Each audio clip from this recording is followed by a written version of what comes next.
Welcome to Ed Talks. My name is David Slomp. I'm the Board of Governors Teaching Chair at the University of Lethbridge. And with me today is Dr. Jennifer Mather. She is the Distinguished Teaching Award winner at the University of Lethbridge. Congratulations on this great honor and this award. It is a great honor. Yeah. Can we begin by maybe talking about sort of what goes into building the career that leads you to receiving a Distinguished Teaching Award? What are some of the highlights of that career for you? Well, it's been a long time. I've been here for 33 years. Yeah. I would say one of the important things is that when I came out of university and moved into a teaching job, teaching university students, I had no teaching instruction whatsoever. Mm-hmm. It was an apprenticeship situation, Right.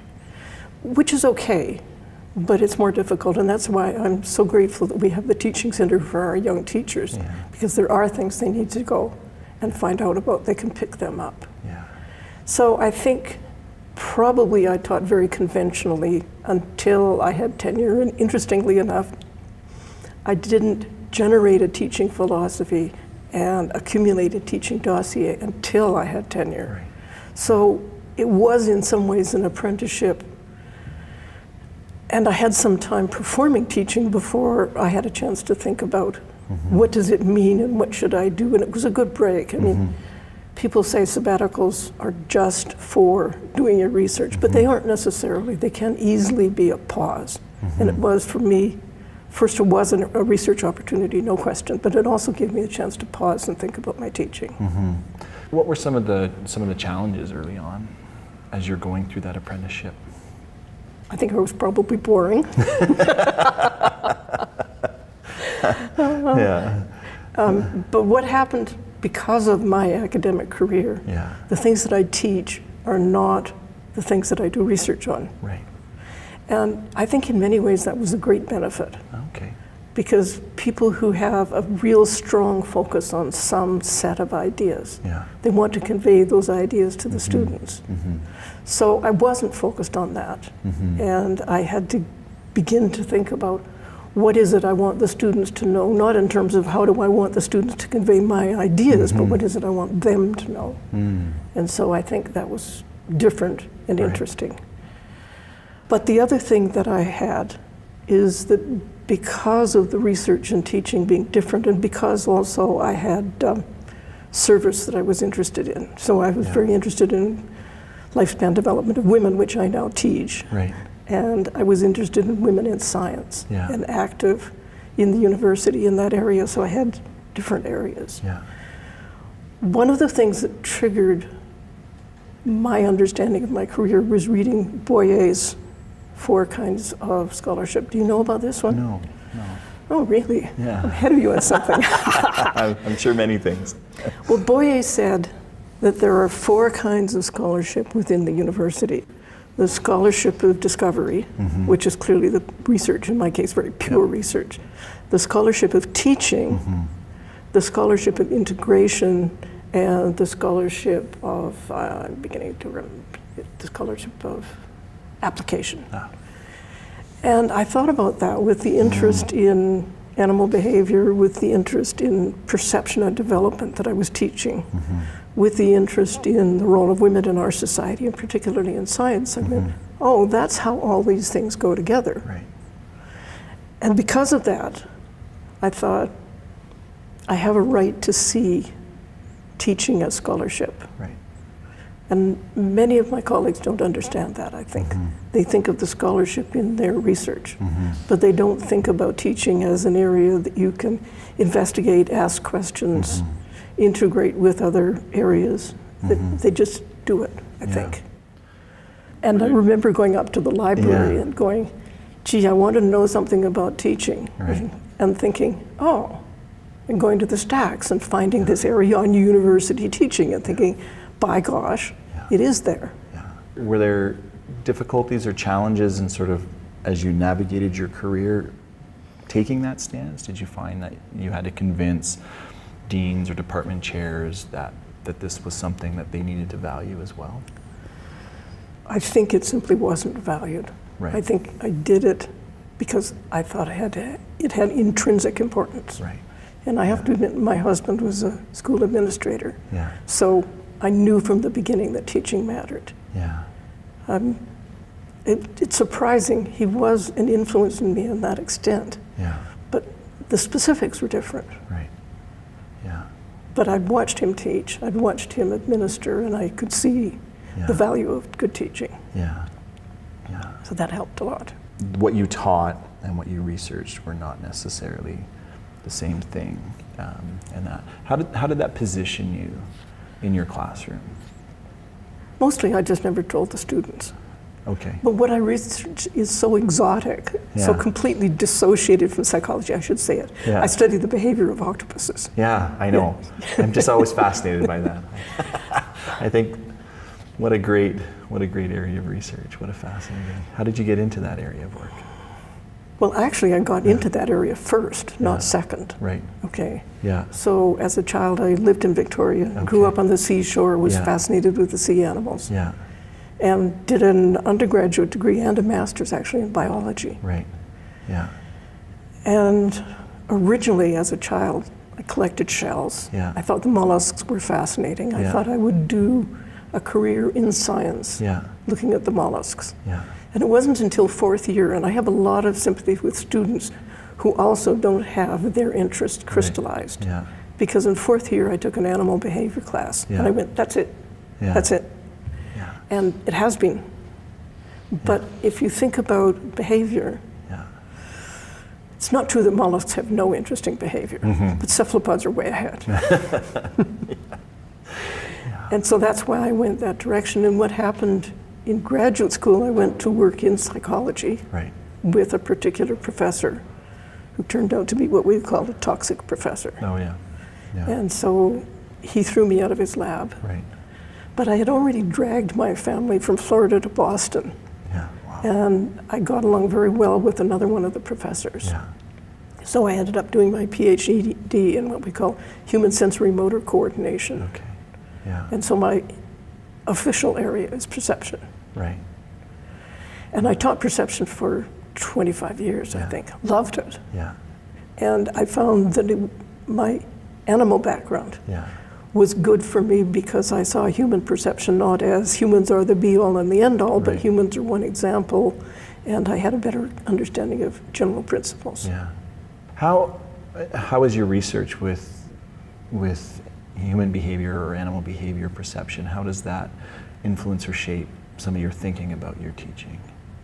I don't know if it does. Okay. I suppose the answer would be that I've just never fit in pigeonholes. Right. And so I continue not to see pigeonholes and to do different things and to think about different things just because I do things in different ways in different places. Yeah. It's never true that there's no influences of one and the other, though there's not the kind of influences there would be if there were just one focus for my teaching and research. So I remember thinking, octopuses have strong individual differences. Maybe I could do some research on them. And so I went and got a personality psychology text. And that was hopeless.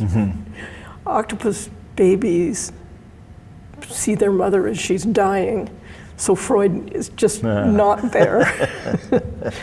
But I've been teaching child development and the idea of temperament as being fairly well inherited, but influenced by the environment into the adult personality.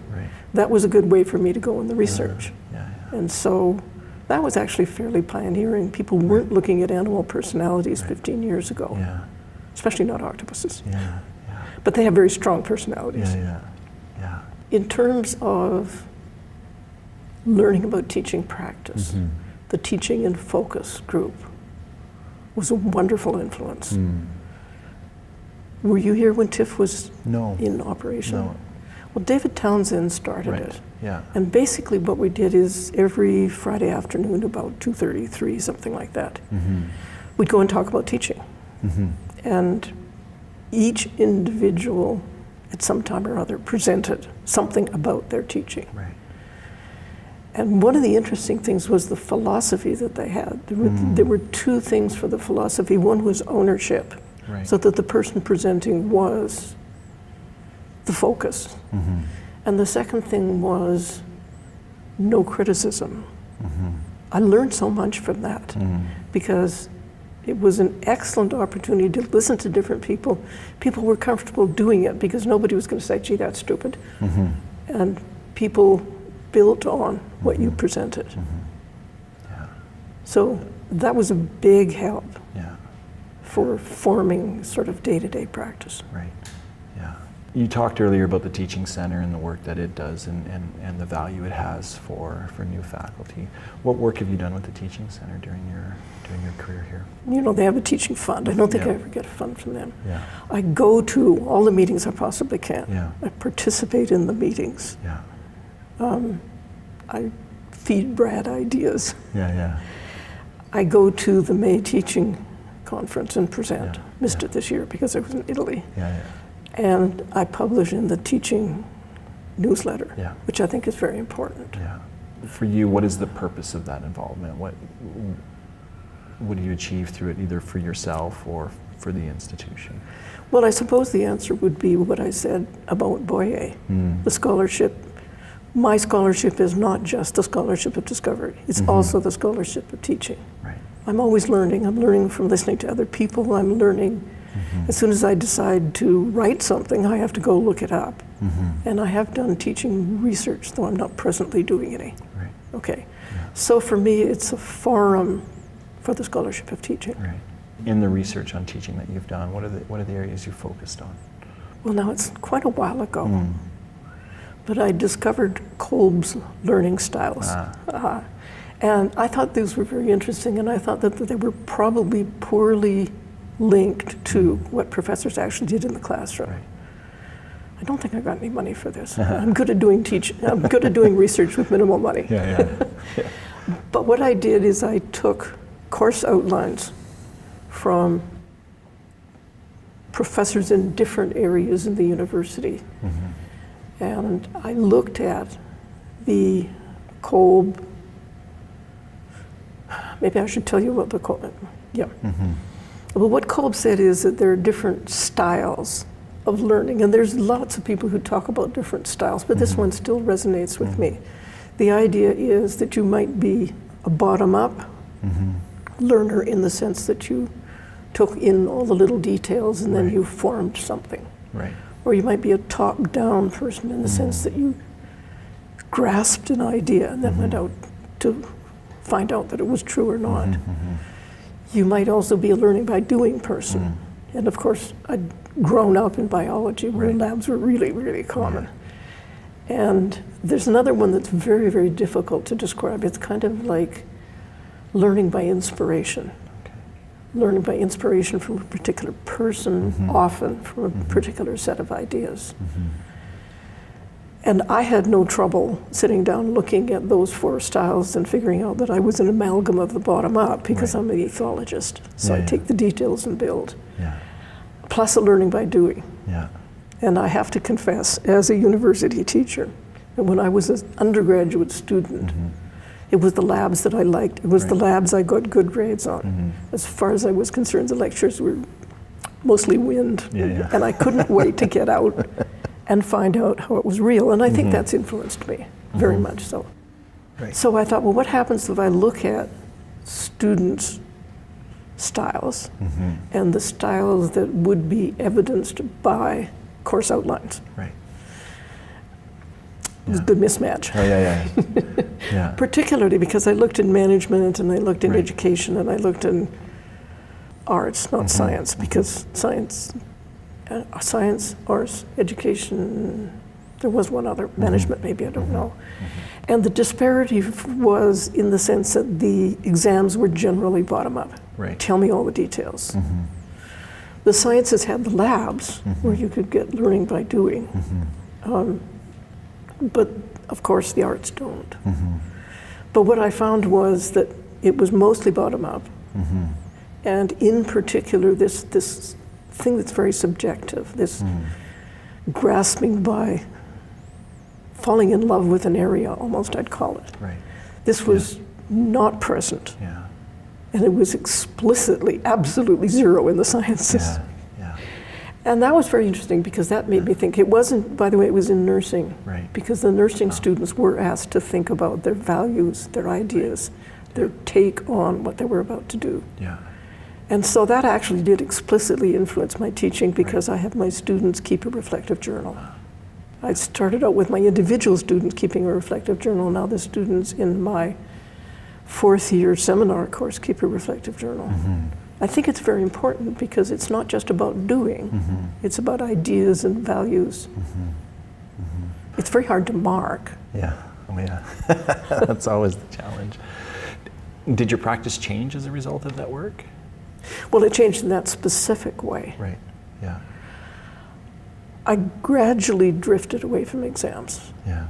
I think it's been about 15 years since Right. I've given an exam, and many of my students say, oh, thank heavens, not an exam. Yeah. But I thought about it, and it's very obvious. If you teach as if students are teaching at this very low level, facts, learn it, memorize it, then what happens is after they go out of the exam room, they forget. And that's not what I want. I want them, oh dear, I want them to learn to be thinkers. That's one thing that's in my teaching philosophy, that it's not about me as a teacher, it's about them as learners. And it's not just, and again, it was the Conference Board of Canada's employability skills that got me thinking about that. Because somehow or other I read this, I looked at it, and it was a perfect match for liberal education, and I went, all right. So I started putting more skills in my classes, and I started thinking, no, there's low-level memorization learning that's got nothing to do with what I want them to do and be. And so I don't think anything immediately triggered my teaching practices. I think my teaching practices evolved. And the longer I teach, the less conventional they are. So some will say, I mean, it's interesting because I don't think I've ever assigned an exam in a course that I've taught, so it's interesting. The parallels there. There are some who would say, you know, exams mean rigor and standards and that, and when we don't do that, we somehow sacrifice that. What do you say to that? Well, take my 4th year schizophrenia class, okay? The students are going to each teach one full 75-minute class. They're each going to do a major 15 to 20 page paper on one of the other topics in the class. They read the text, which is unfortunately bad and boring, but it's all I've got.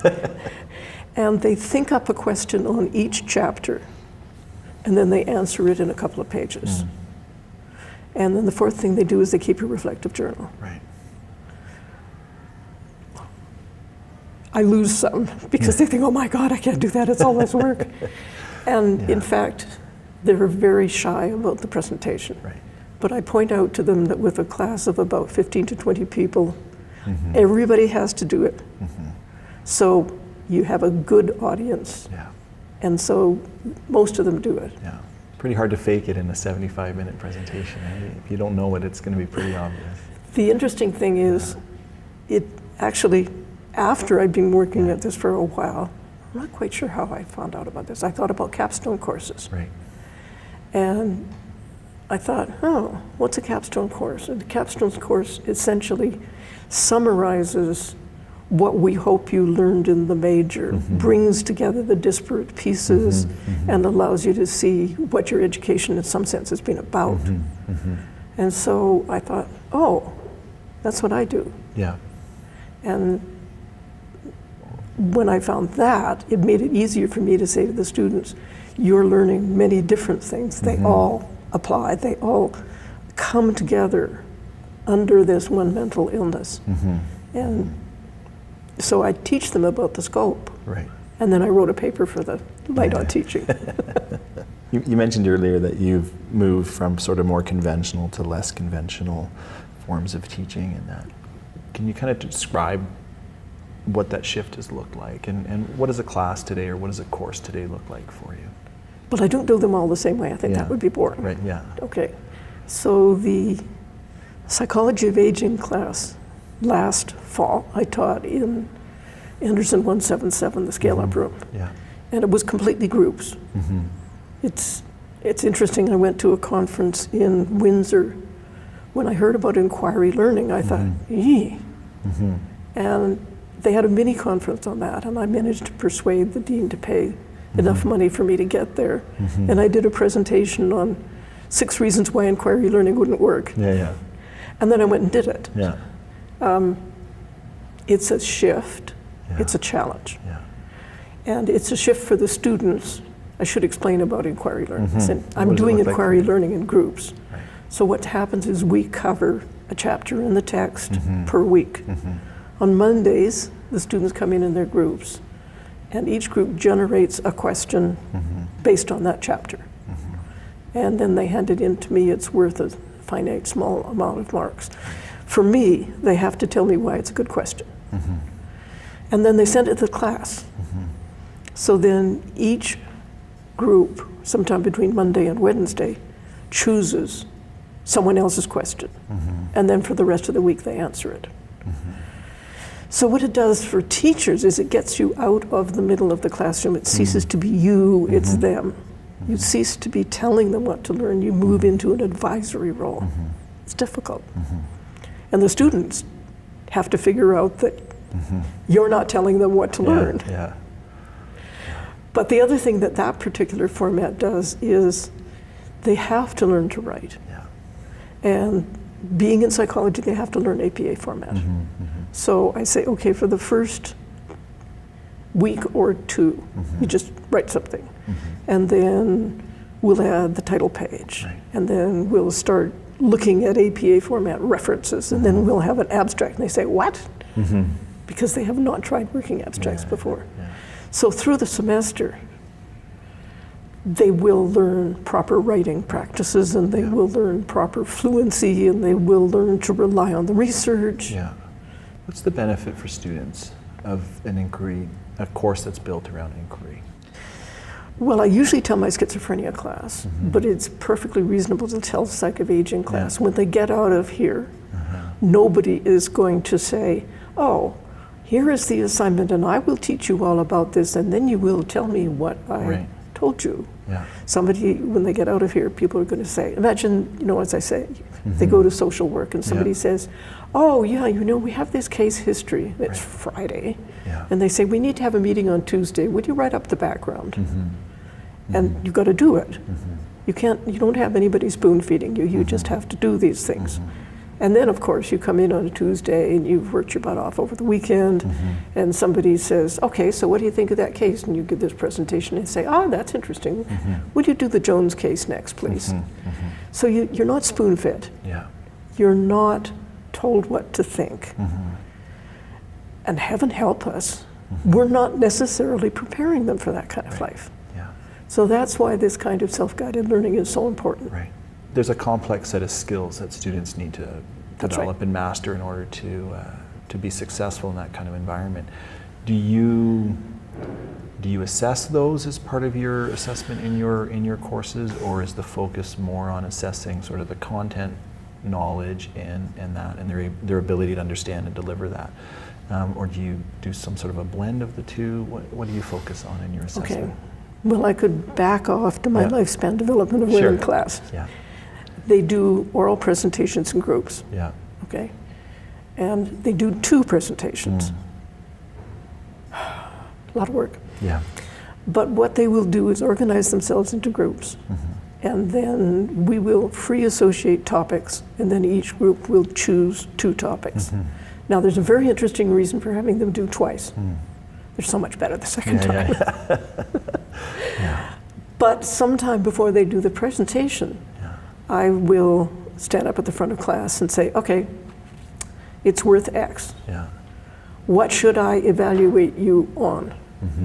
How much of it should be the presentation? How much of it should be the content? And the students and I will have a dialogue and we'll work out how much. And then I'll say, okay, what do you think I'll be looking for when I'm looking at the presentation? Yeah. And then what am I going to be looking for when I look at the content? So that by the time, for oral presentation, it probably should be about 50-50. But they vote. Yeah. Okay. So by the time they present, they know the kinds of things that go into doing a presentation. And they know the kinds of things that go into content. And so they have thought about these things, which is useful. Yeah. Yeah. Yes, assessment shouldn't be hidden. No, yeah. That's a great... Is assessment often hidden? I would say, yeah. You know, we create this idea that our exams, for example, are objective, right? There's this sense of rigor that comes with that. And I often tell my own students that there's nothing objective about assessment. No. Not even a standardized exam, right? Everything is subjective in the sense that I'm going to decide what I value. I'm going to decide as the examiner what matters and what counts. But what's, you know, helpful for students is to be, I think, like the process you described, is to really be transparent about our subjectivities. What are the things we value? And it's even better if we can negotiate those values together. And I suspect if at times your students, when you say, what do you think I'm going to be looking for? If your students would say, we're going to look for X, Y, and Z, and Q is something that really matters to you, that's the opportunity for you to come in and say, and here's the learning opportunity to just say, those things matter, but what about this? And why, you know, should we not consider this? And you can bring that in and build it from there. So, because it's a cooperation between me and them. Yeah. And you're still the expert, right?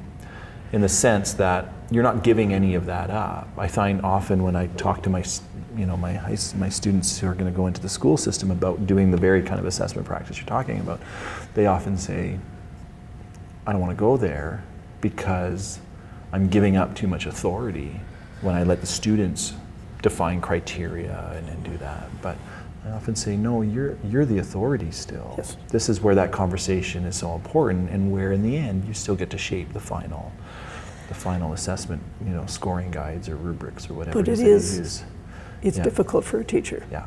But as soon as I did the inquiry learning, and when I did the inquiry learning, I knew I was going to have to give up the center. And I think that's one of the things that makes inquiry learning difficult for teachers to decide to do.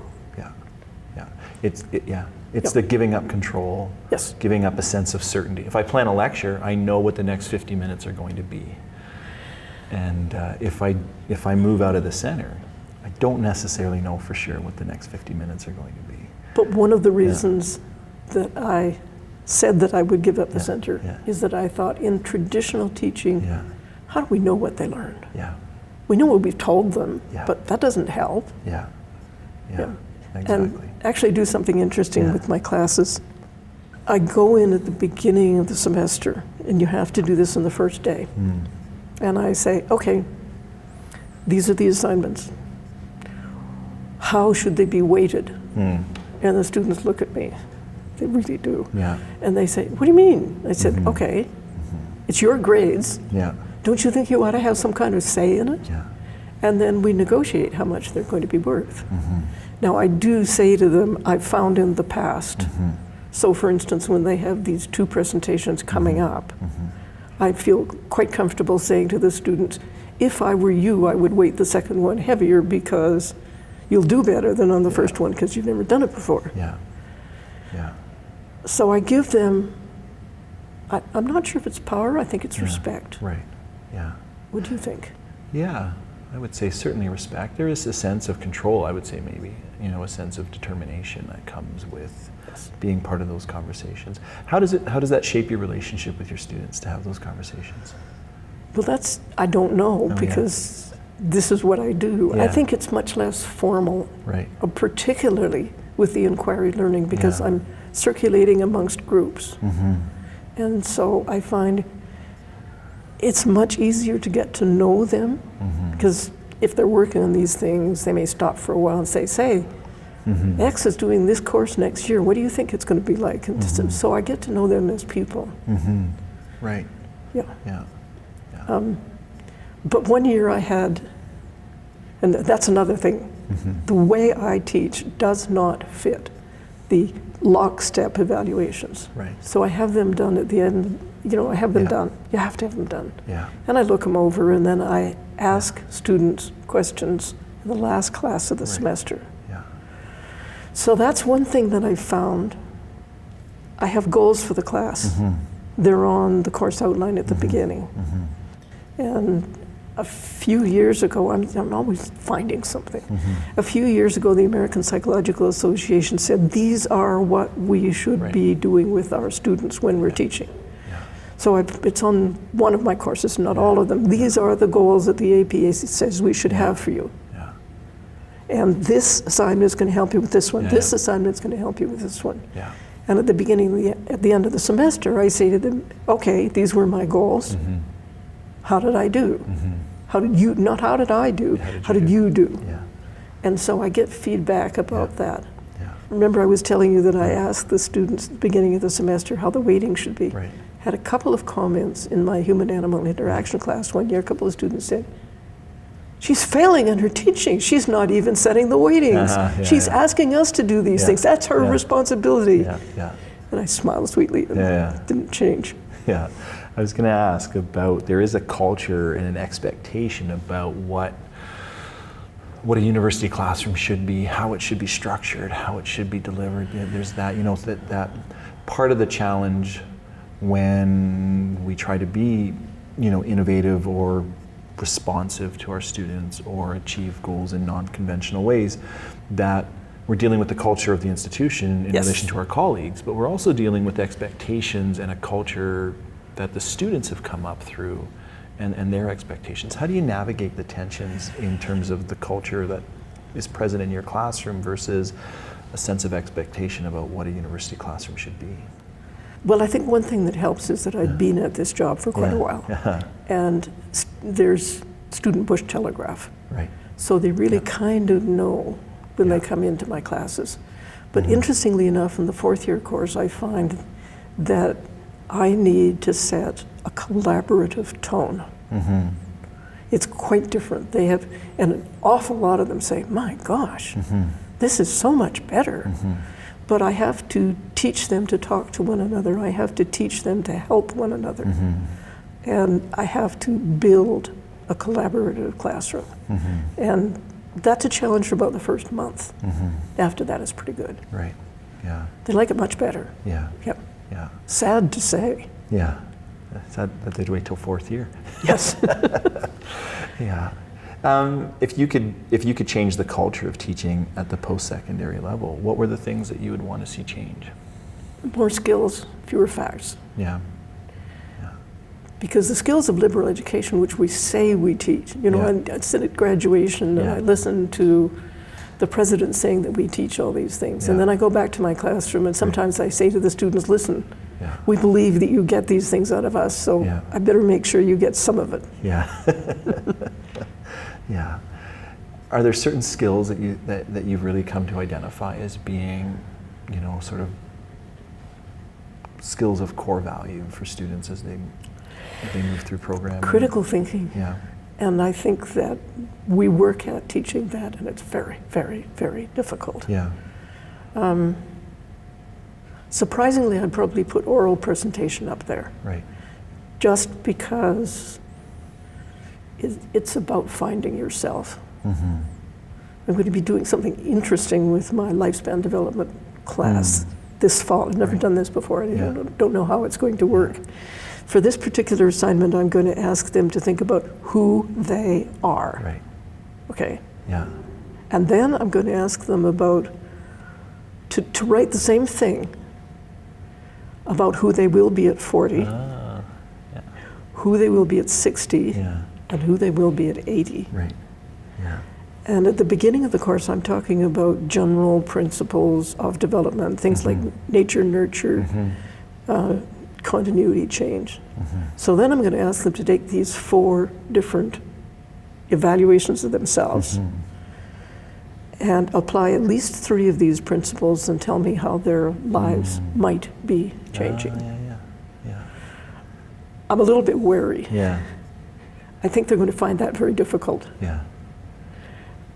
If you think about the average 20-something, talking about their sense of self now, that's not too difficult. Not something they've done, but not too difficult. But thinking about their sense of self at 60, but it ties into what I want for the course. You talked about. Do you think I'm going to find that difficult? I wonder about having them go back to when they were, say, 13 or 14 and start earlier. They've got 2 data points that they've lived and experienced and then move forward. But it's hard to be retrospective, although it's also hard to project forward too. So there might be, I think it's a fascinating experiment, to push them and see what what they're able to draw forward. You're making connections, or you're asking them to make connections, which again is a more difficult thing for them to do. Yes. To ask of them. Well, I have spent some time with Stats Canada in the last few weeks going, things like what is the average number of children per Canadian woman? Do you know the answer to that? 1.8, I would think. No, it's 1.6. Oh. Okay. And it's sinking all across the world. Yeah, that is the trend. And what is the average age of marriage? And what is the average age of having your first child? Yeah. The average age of marriage is later. The average age of having your first child, much later. Yeah. Yeah. I had my first child at 21. It's a shock to these young women. Yeah. So that's going to be a very, very interesting exercise. I truly don't know exactly what kind of help they're going to need. Yeah. So you talked about that sense of a little bit of fear, trepidation, I think, and I think, good teachers, that they've learned to take, I think, risks and to kind of live in that space of uncertainty. How do you manage sort of that sense of fear, I would say, or that sense of risk in your I practice? was at an STLHE conference. Yeah. And I listened to somebody from Calgary present, and she actually put teaching in a very, very, you might say, simple core. She said, you want to challenge the students with things that they don't know they can do. And then you want to support them so that they do it. And I thought, okay. Yeah. And if you think about it, oral presentations is a lot like that. Yeah. The average student goes, oh my God, do I have to stand up in front of people and go, But then, for instance, in the schizophrenia class, because they teach, so it's a seminar. Yeah. I put on the course outline that I expect to meet with each student at least 3 times as they build their presentations. And they pretty well all meet with me 3 times. Right. Yeah. In fact, it's interesting because the early presenters, so there's somebody presenting a couple of weeks after the beginning of the semester. So I went on the email to the class list and I said, okay, some people are going to be presenting quite early. And I would like to work with a couple of people who are doing the first few presentations so that you've had enough time. Yeah. So I immediately had actually 3 people who said, yes, please, I want to do this.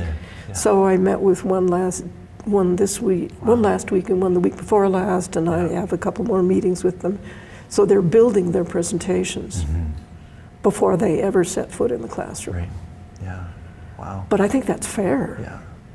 How would you like it if you walked into a classroom and somebody said, oh, you're going to teach a whole class in 2 weeks? It strikes me because one of the fears I hear from teachers often when they go into the kind of space that you're going into is the fear that, what if I go there and the students don't come with me? In a sense that I'm gonna open up this inquiry space and we're gonna do this, and there's gonna be this element of student direction and that. But what if the students really don't go there? It's clear from your emails, you get 3 students who in August already are saying, yeah, sign me up. I want to start on this now. Clearly, that's an early indication they're going to go there with you. So, what do you say to faculty who would say, I'd be really interested in doing that? 1, I'm afraid of stepping out and not having control, and 2, I'm afraid the students aren't going to join me, won't come with me. What do you say to that? Or how do you help someone through that? Students, not all of them, but most of them, come to university for mastery, for learning about things, but also probably learning about themselves and understanding how the world works. Now, if I give them the opportunity to do that, why wouldn't they? Right. I think that's the simple answer. Yeah. Of course. And I remember I had a friend who was the supervisor of the secretaries in a lawyer's office. and she had 5 individuals working with her. Mm-hmm. And she said to me one day, she said, you know, you're so lucky to be teaching at the university. She said, the people that I supervise, they do the work, they can't wait to go home and get on with their real life. She said, you're working with people who want to improve themselves, who want to be better. It's also true they want to get more money. But and it's so enriching. Yeah. Of course. Yeah. This is their basic motivation. Yeah. Most of them are here because they want to understand the world to do better. Yeah. So I think in some ways maybe I'm just tapping into it. Yeah, yeah. I mean, it's interesting because in my experience, I've never had a group of students not go with me.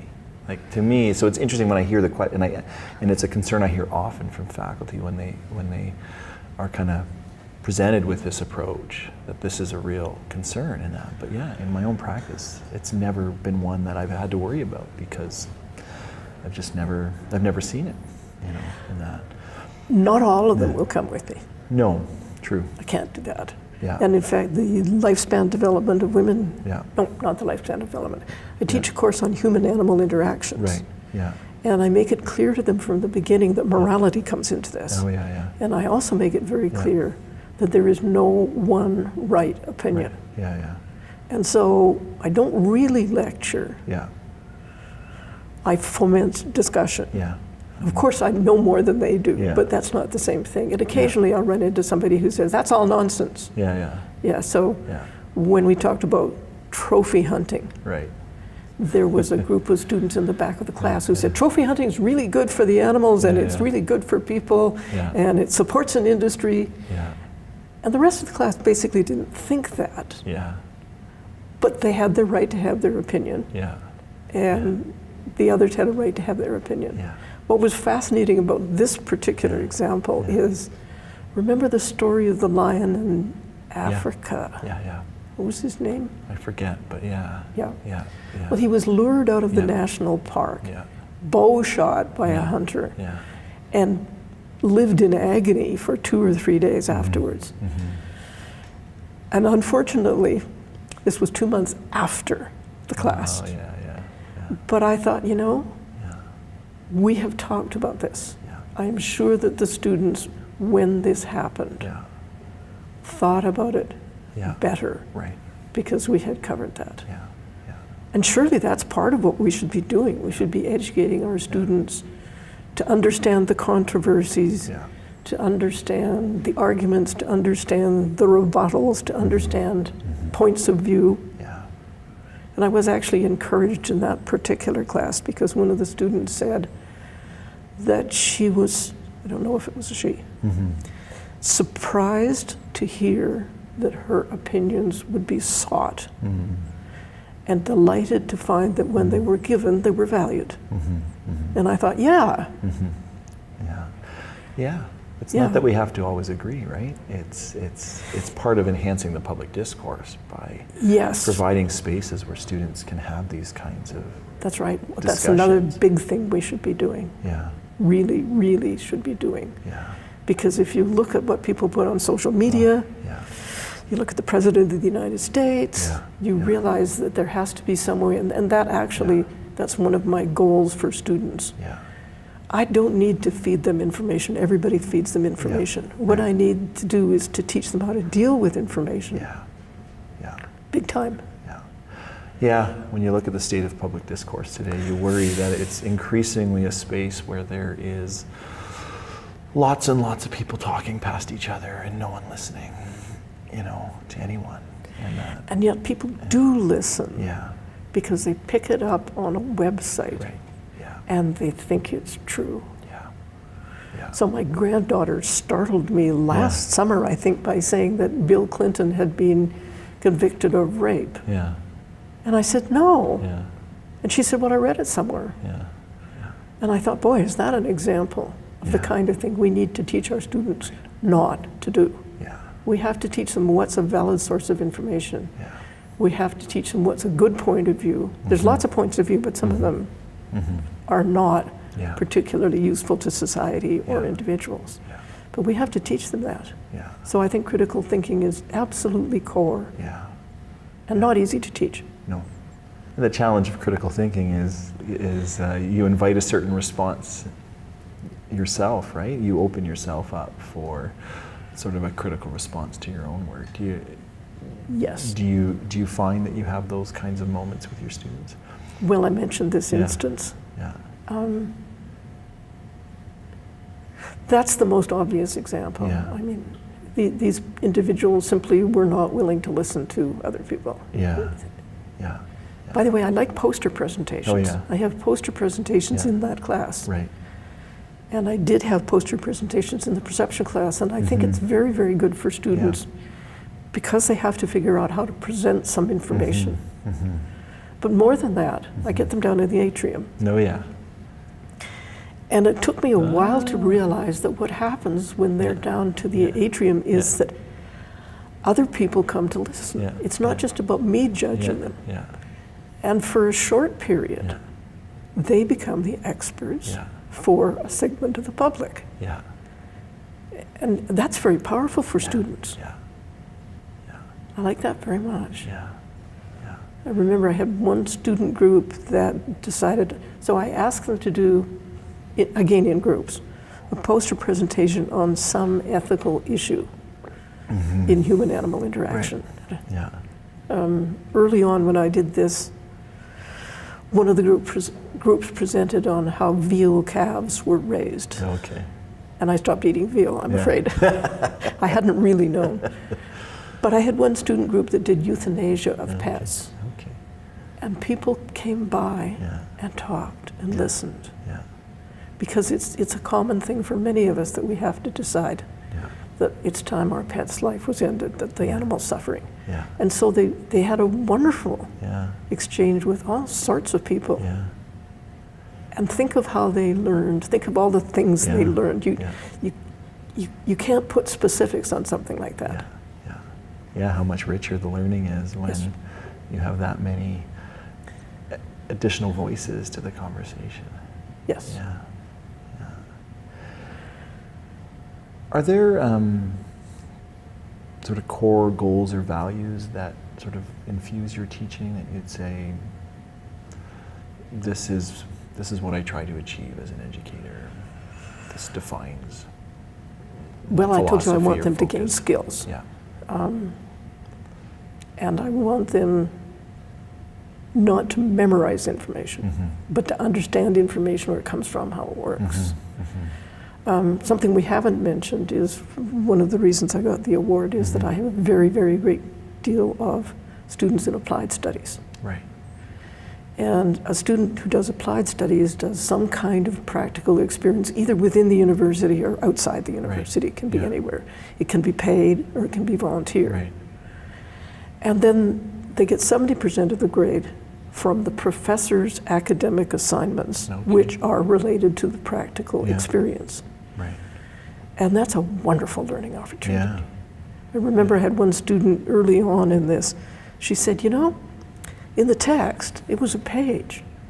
But out here, it's a whole life. And I thought, So they learn to relate what they have learned academically to what is going to happen to them in the world outside.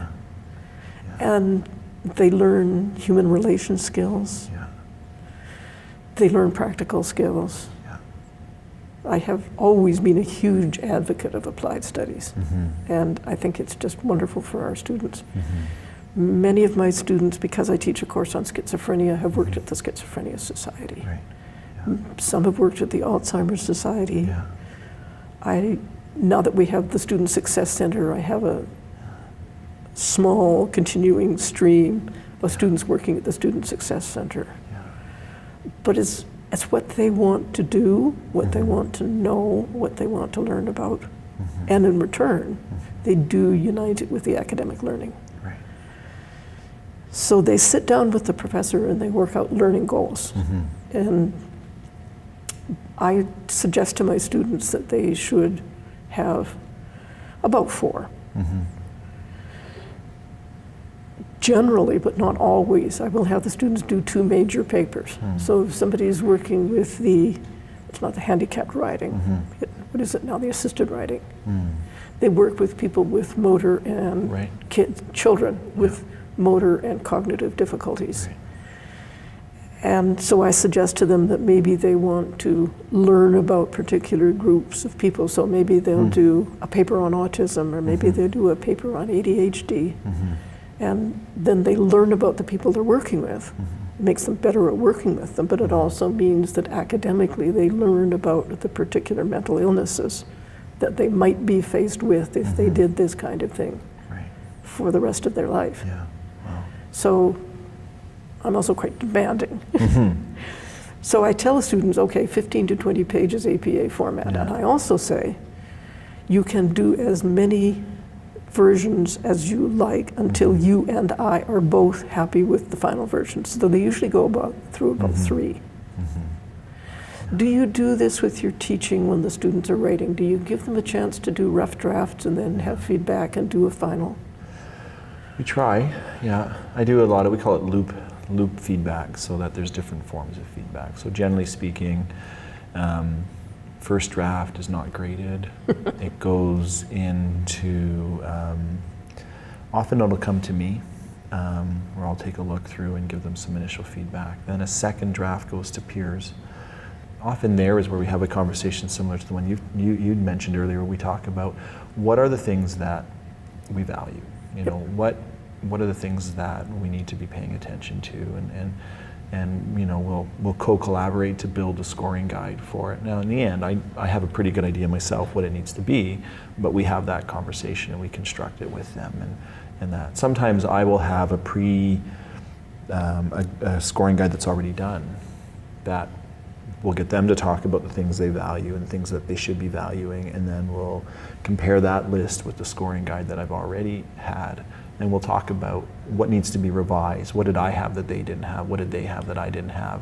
And what needs to be revised so that we can, you know, and move on. And then we use those to help them identify in their peers' work strengths and areas for growth in that. And then finally we'll go back and we'll do a final. And there is something about seeing your peers' work that helps a student understand the strengths and weaknesses in their own work that no number of comments or feedback from the instructor will help them understand. And that, you know, so that's an important part of my process. But of course, you're building teachers. Yeah. Some of my students will go on to teaching. In fact, one of the problems we have is that psychology obviously is very, very important for a background for teaching. Yeah, absolutely. But a psychology major is not considered an appropriate major for teachers because there is the feeling that you have to have some substantive area to teach. Yeah. And I wish that more of them took more of our courses because I think that they're a good background for teaching. I think we're moving toward a full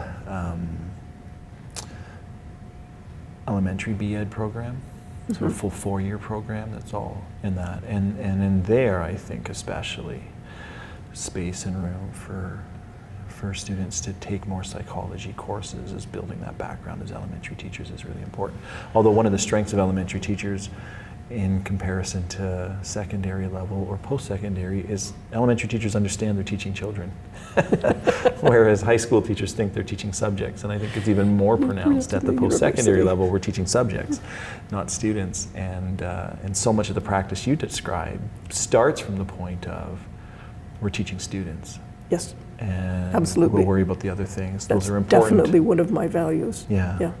But it's interesting, I was talking to one of my former students just last week, and she said that she had had child development and abnormal psychology and intro, and she said, given the difficulties that they have with students in the schools now, she thinks abnormal is absolutely critical to have. Because in the elementary school classroom, and I've visited some classrooms, there's children with all sorts of problems. And if you don't know about children, and if you don't know about the problems, where are you? It struck me, some of your course on development, just how important it is to understand the different facets that drive development. I do a lot of work with Bronfenbrenner's bioecological theories of development in my work with writing and writing development. You know, because as a field, we've looked at the cognitive dimension of development of writers, and the field has largely ignored the ecological element, right? What does that lived space do in terms of shaping how we develop as writers, how we learn, how we grow. And really, it's actually more and more as I work in this area, it's a much larger factor. It's interesting because a couple of years ago, I thought, I have these applied studies students who are working individually. What would happen if I could bring them together? Right. So I decided that I could bring together maximum of 10, have them come to the classroom, but also have their individual placement. And that when they came to the classroom, they would each present their placement, their agency, their viewpoint. And I decided to start off with Bronfenbrenner. Oh, yeah. Because it made so much sense. The ecological system made so much sense for those many experiences that they were having, many different places, many different agencies. So I asked him to think about the ecological systems. Yes, I think it's a very important foundation. I had all sorts of problems because I wanted them to meet once a week. In applied studies, they have 10 hours of work wherever it is they're working, so they don't need to meet more than once a week. But that turns out to be a scheduling problem. It took 2 years for me to convince people that it could be scheduled that way. But we won, and the students loved it. They absolutely loved it. I didn't teach it. The first time I taught it, it was quite new, and I had 5 people, and that was fine. And then the second time, I had the full number of 10. And they really, really loved it. And I taught it in the Blue Room, which is the room in the teaching center that they were using as an experimental room to see what a small seminar room would be like. And it was just perfect. And I'll be teaching it again next spring. And I will love it. When you brought them in to look at the range of context, were there any insights into how context is shaping their learning and shaping their development? No, I should have done that. Next time. There, you've given me something to improve on. I think this gets us to the end of our Ed Talk. Thank you very much for your time and for sharing your experience and insights with us. It's been a pleasure. Thank you.